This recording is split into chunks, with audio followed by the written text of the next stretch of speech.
नमस्कार, मैं कृष्णा अवतार। आप देख रहे हैं दैनिक रेडियो। केजरीवाल ने कहा मोदी शाह को बनाएंगे पीएम। 39 दिन बाद तिहाड़ जेल से जमानत पर आए दिल्ली के सीएम अरविंद केजरीवाल ने पार्टी ऑफिस में पहला चुनावी भाषण दिया है। उन्होंने 21 मिनट की स्पीच की शुरुआत हनुमान जी से की और प्रधानमंत्री नरेंद्र मोदी, तानाशाही, भ्रष्टाचार, देश, विपक्षी गठबंधन से होते हुए भगवान पर अपनी स्पीच को खत्म किया है। केजरीवाल ने कहा कि प्रधानमंत्री नरेंद्र मोदी अगले साल 17 सितंबर को 75 साल के हो जाएंगे। क्या भाजपा उन्हें लाल कृष्ण आडवाणी की तरह रिटायर करेगी? अगर भाजपा ये चुनाव जीतती है तो मोदी अमित शाह को प्रधानमंत्री बनाएंगे। सरकार बनने के 2 महीने में उत्तर प्रदेश के सीएम योगी जी को पद से हटाया जाएगा। दूसरी ओर केजरीवाल के दावे पर तेलंगाना में अमित शाह ने कहा कि मैं अरविंद केजरीवाल एंड कंपनी और पूरे इंडी अलायंस को कहना चाहता हूं कि मोदी जी 75 साल के हो जाएं, इससे आपको आनंदित होने की जरूरत नहीं है। ये भाजपा के संविधान में कहीं नहीं लिखा है कि मोदी जी ये टर्म पूरी नहीं करेंगे। मोदी जी ही आगे देश का नेतृत्व करते रहेंगे। भाजपा में कोई कंफ्यूजन नहीं है। आइए बढ़ते हैं अगली खबर की तरफ। सीएम योगी का बड़ा बयान, राम मंदिर की तर्ज पर अन्य विरासत भी लेंगे वापस। आज कानपुर में बाबूपुरवा सेंट्रल पार्क में जनसभा के दौरान सीएम योगी ने कहा, इंडी गठबंधन को भारत के हितों की नहीं पाकिस्तान के हितों की चिंता होती है। अब देश में कहीं भी बम फटता है तो पाकिस्तान सबसे पहले सफाई देता है। योगी जी अपने भाषण में आगे कहते हैं कि श्री राम मंदिर की तर्ज पर ही अन्य विरासत को भी वापस पाना है। आत्मनिर्भर और विकसित भारत की परिकल्पना को पूरा करना है। योगी जी कहते हैं कि भारत किसी को छेड़ता नहीं है और कोई छेड़ देता है तो उसे छोड़ता भी नहीं है।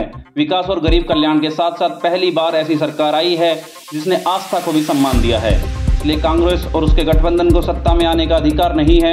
आप लोग भाजपा के प्रत्याशियों को बड़ी जीत से सांसद बनाकर भेजना। चलिए देखते हैं अगली खबर। कुवैत के अमीर ने भंग की देश की संसद, कहा देश के लिए मुश्किल फैसला। बता दें कि कुवैत के नए अमीर शेख मिसाल अल अहमद अल सबा ने देश की संसद को भंग कर दिया है। अमीर ने एक टीवी चैनल को दिए अपने संबोधन में इस बात की घोषणा की है। उन्होंने कहा कि मैं देश के लोकतंत्र के गलत इस्तेमाल की अनुमति नहीं दूंगा। इसके साथ ही उन्होंने 4 सालों के लिए देश के सरकारी विभागों को अपने कंट्रोल में ले लिया है और नए कानूनों को भंग कर दिया है। जानकारी के लिए बता दें कि अमीर कुवैत का सबसे बड़ा पद है। बता दें कि अप्रैल में नई संसद की नियुक्ति के बाद 13 मई को पहली बार संसद की बैठक होनी थी, लेकिन कई राजनेताओं ने सरकार में हिस्सा लेने से इनकार कर दिया था।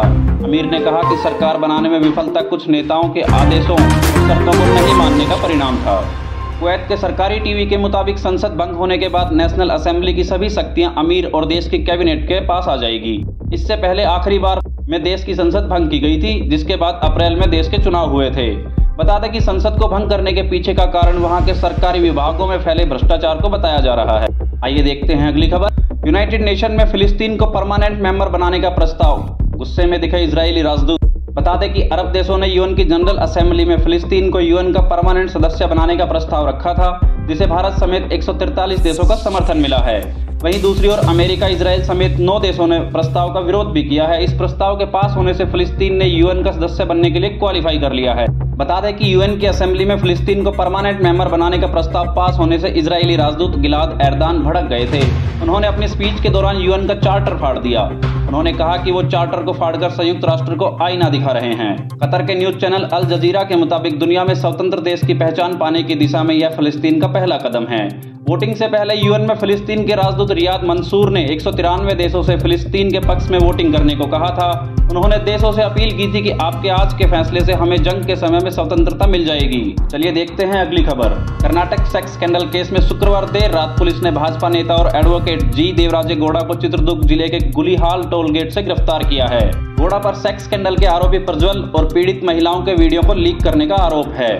न्यूज एजेंसी पीटीआई के मुताबिक मामले की जांच कर रही एसआईटी ने उन्हें पूछताछ के लिए भी बुलाया था। हालांकि वे पूछताछ के लिए गए थे या नहीं, इसकी जानकारी अभी सामने नहीं आई है। देवराजे ने अपने ऊपर लगे आरोपों को निराधार बताया है। बता दें कि देवराजे ने प्रज्वल के पिता एचडी रेवन्ना के खिलाफ होले नरसीपुर सीट से 2023 में विधानसभा चुनाव भी लड़ा था। उन्होंने ही भाजपा लीडरशिप को सचेत भी किया था कि हासन सांसद रेवन्ना ने कई महिलाओं का यौन शोषण किया है, ऐसे में उन्हें लोकसभा का टिकट ना दें। वहीं पीटीआई के मुताबिक गौड़ा के खिलाफ हासन के होले नरसीपुर की एक महिला ने यौन शोषण के भी आरोप लगाए हैं। महिला ने देवराजे के खिलाफ 1 अप्रैल 2024 को केस दर्ज कराया था। इसकी जानकारी शुक्रवार को पुलिस ने दी है। एफआईआर में महिला ने आरोप लगाए हैं कि गौड़ा ने उनकी संपत्ति बेचने में मदद करने के बहाने 10 महीने तक शोषण किया है। ये थी आज की बड़ी खबरें। आप देख रहे थे दैनिक रेडियो। नमस्कार, धन्यवाद।